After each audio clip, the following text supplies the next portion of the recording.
Welcome to That's Good Sports. I'm Brandon. If Twitter were allowed to control the NFL, Adam Gase and Mitch Trubisky would have both been fired today, Perna. Adam Gase, the only coach so bad he loses to the Dolphins, which in turn lost him any friends he still had left on the sideline. What's worse, losing to the Dolphins in 2019 or winning as the Dolphins in 2019? I guess Harvard doesn't teach you tanking, does it, Ryan Fitzpatrick?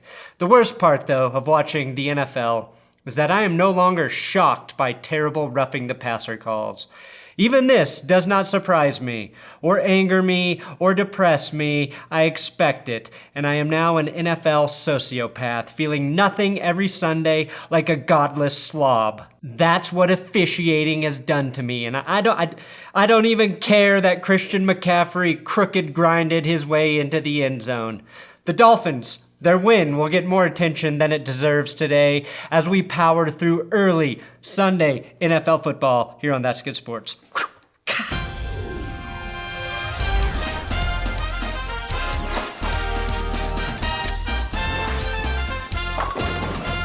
Please subscribe to my YouTube channel. It would make me really happy. Today's episode is sponsored by MyBookie. For all of your sports betting needs this season, check out MyBookie with my promo code ThatsGood and they will double your first deposit up to $1,000. And for the first time this season, if you bet on the Dolphins to win, you may have won big at MyBookie. MyBookie has live in-game betting on every single NFL game, any sport really. They've also got the most rewarding player perks in the business, and for you fantasy guys out there, you can even bet on the over-under of how many fantasy points a player will score each game. Again, use my link in the description or promo code ThatsGood when creating your account at MyBookie to double your first deposit. The Texans kicked the shit out of the Jags 26-3 over in London town. Gardner Minshew made his international debut, and between him and Deshaun Watson, I have never seen two quarterbacks refuse to be sacked like these guys. Watson sidestepped pressure here like the UK keeps sidestepping Brexit. Seriously, how hard is it to change your name from England to Brexit? Watson, of course, played with one eye, or one minorly swollen and Terminator red eye. His injury actually makes him nearsighted, which is why he had to throw such a short touchdown pass to the biggest target on the field in Darren Fells.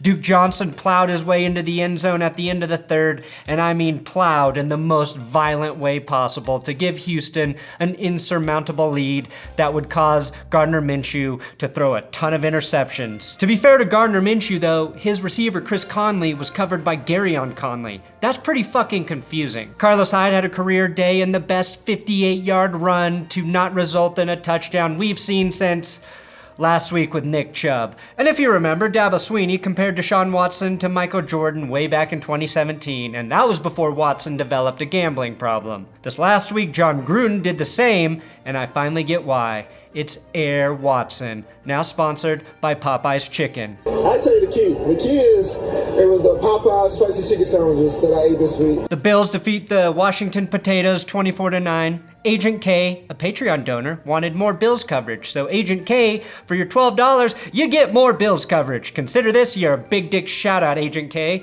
Buffalo continues to look like a dangerous team against subpar competition. Josh Allen and Cole Beasley connected to take an early 7-0 lead. Quentin Dunbar, one of the few bright spots on that Washington team, gave up the touchdown. Beasley jumped into the stands and completely disappeared into the Bills Mafia. That's like going into the opposite of witness protection. And he returned to the field with an uncontrollable thirst for booze and breaking shit. Devin Singletary finally looks healthy and should be a fantasy pickup if any of you picked him up before week 1 and then dropped him like nobody I know. With Dwayne Haskins starting for the first time, all 3 first-round QBs have started a game this season. The Potatoes' philosophy of let's just get this shit over with by letting Adrian Peterson carry the team and simultaneously running down the clock was right on par for this game. I do have one question though. What exactly is the LeBron James play? Is that when you move to LA to make movies, sell out to China, and not win games? That's not a very good play, but safe to test against Washington, I guess. Adrian Peterson proved being broke is a huge motivation to play well at his age. I do credit Dwayne Haskins for getting this game over quickly, limiting everyone in Washington's suffering to under 2.5 hours. Very thoughtful of you, Dwayne. The Chiefs barely beat the Vikings 26-23. Stephon Diggs continues to honor the angels of the gridiron for the Minneapolis Miracle by dressing in all white. Unless that's just Adam Thielen. Speaking of superstition, Chick-fil-A is closed on Sunday for Jesus, but Stephon Diggs has chosen a darker path, choosing to cast hellfire and brimstone onto his bowels with the Popeyes spicy chicken sandwich cleats. Wearing food on your feet? Stephon, that's dangerous. Are you trying to give Rex Ryan a heart attack? Because if you do and he dies, you will be held responsible. I will never get tired of Rex Ryan feet references. A picture may be worth 1,000 words, which is a nice way of saying it's worth $0. But Kirk Cousins in this picture, sliding 2 yards short of the first down marker on 3rd and 6, that is worth $84 million guaranteed. The Chiefs are sure glad to have Chris Jones back, a freakishly strong man who bull rushed the Vikings line into a Kirk Cousins self-sack. Cousins has played so well lately, I figured I needed to criticize him to keep it up. My effort was too little and too late, even with his 3 touchdown passes. Damian Williams will be the only player in NFL history to score a 91-yard touchdown and be the guy nobody is talking about on that play, overshadowed by Tyreek Hill and his blazing speed at 22.6 miles per hour, and I am pretty sure that's not even full Tyreek Hill speed. Hill may actually be fast enough to outrun his off-field issues. And in a game with Stephon Diggs, Adam Thielen, Dalvin Cook, Tyreek Hill, and Travis Kelce, it makes perfect sense the star was Harrison Butker, kicking 4 field goals, including a game winner from 44 yards out in a Chiefs victory. Shockingly, of all the people to get sponsorship deals from Popeye's Chicken, Andy Reid was not one of them. Oh yes, it's your featured game of the week, the Dolphins 26, Jets 18. Don't be fooled, Miami still is the worst team in the NFL. They are the only organization dumb enough to not even realize this win will cost them everything. The game ball, first win, coach.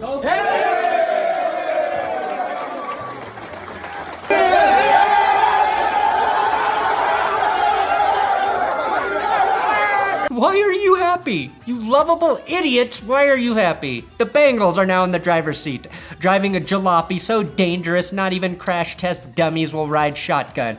But they do now have the best chance of receiving an extreme makeover via the 2020 draft in Tua Tagovailoa. Tua Tagovailoa needs a quarterback. I blame every Jets problem on Adam Gase, including Sam Darnold's 8 picks since beating the Cowboys, and an exhausting amount of ghost references well past Halloween. It should be noted that the Dolphins are undefeated since acquiring Aqib Talib, the true difference maker on that team. Now, the Steelers apparently called the Jets about Le'Veon Bell before the trade deadline due to the James Conner injury. Is that the equivalent of drunk dialing your ex when you learn your new girlfriend prefers munching turf to scoring with you? If anyone is going to get your girl to switch teams, it's the Pittsburgh Steelers. I dated a girl who only ate plants. I think we call them vegetarians. Everyone has been talking about Nick Bosa, and nobody has mentioned the guy drafted right after him in Quinnen Williams, both because he plays for the Jets and because he hasn't done shit. Playing the Dolphins will fix all of that for any defensive player. He got a sack in this game, and it turns out that ignorance killed the Jets. They thought they found a team they could defeat. The Dade County Community College flag football team masquerading as the Miami Dolphins. Fitzmagic was out there doing everything he could to ensure his services will be needed by some desperate team next season. His goal of playing starting QB for all 32 NFL teams before the universe collapses in on itself is right on track. After throwing 3 first-half touchdowns and watching the Dolphins defense pick off Sam Darnold on the goal line, Fitzmagic's tank mode's instincts kicked in, he switched over to Fitzpatrick, got taken down for a safety after fumbling the snap, paired with the Jets field goal, gave the Jets 5 points right before halftime. But halftime is where you make the adjustments. And for the Dolphins, those adjustments are figuring out everything that the team is doing well, and then ditching that for plays that don't gain yards. But they forgot even how to do that. Not properly executing your game plan to lose and your halftime adjustments to definitely lose isn't even enough to lose to Adam Gase. That is a game he plays better than you. 3 touchdown passes against the Jets Miami, that is too many. Especially when Sam Darnold has not trying locked the fuck down. Dolphins receiver Preston Williams nonchalantly stiff-arming 2 would-be tackling Jets on the same play makes this the first time in human history a guy named Preston was not on the receiving end of a fist to the face.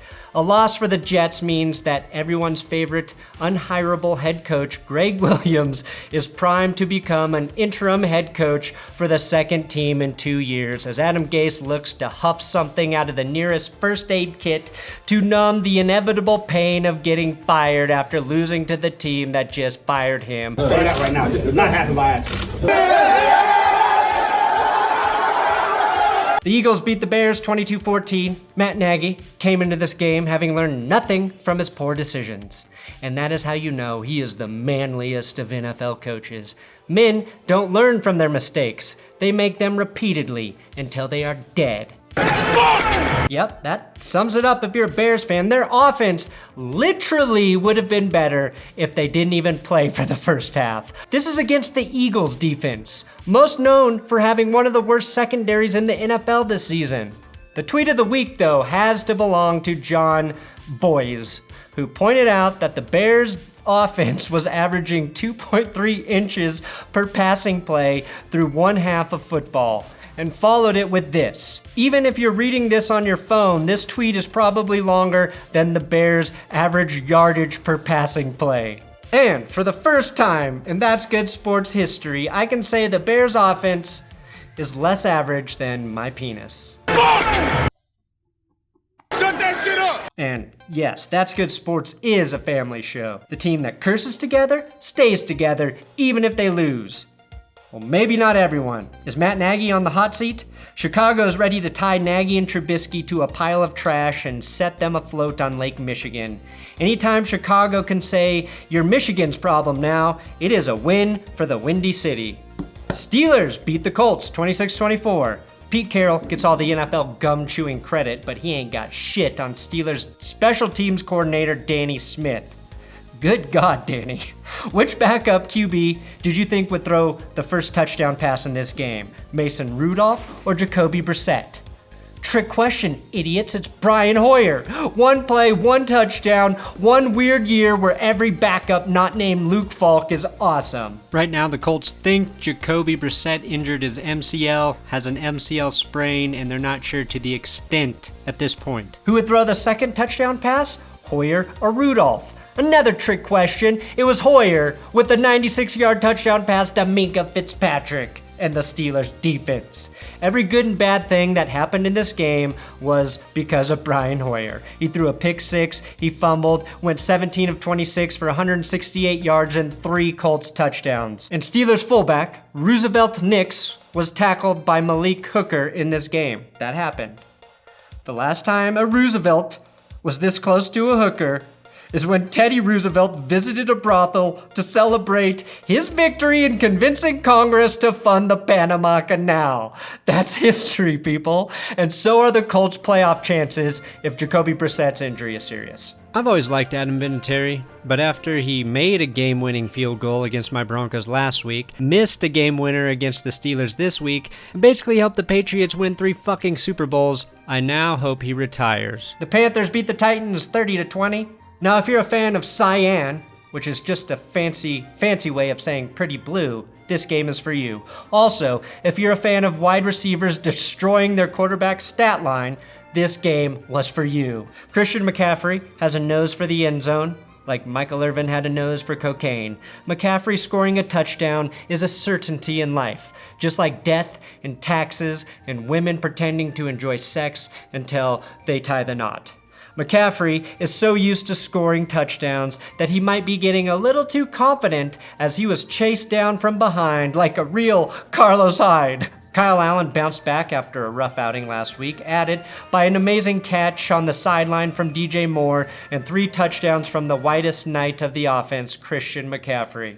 A win for the Panthers means they are still in the driver's seat for a wild card in the NFC, and that Cam Newton can officially join his local bridge club and impress all of the old ladies with his brand new shawl while his foot heals properly. And those are your NFL games from Sunday early. I'll have the late games and hopefully a Patriots loss up as soon as possible Monday. Please subscribe here on YouTube. Big shout out to @TJ Carpenter Show for helping me ride through this, grind through this on Sunday morning. You can follow TJ on Twitter @TJ Carpenter Show. I'm on Twitter @Brandon Perna if you want to do it.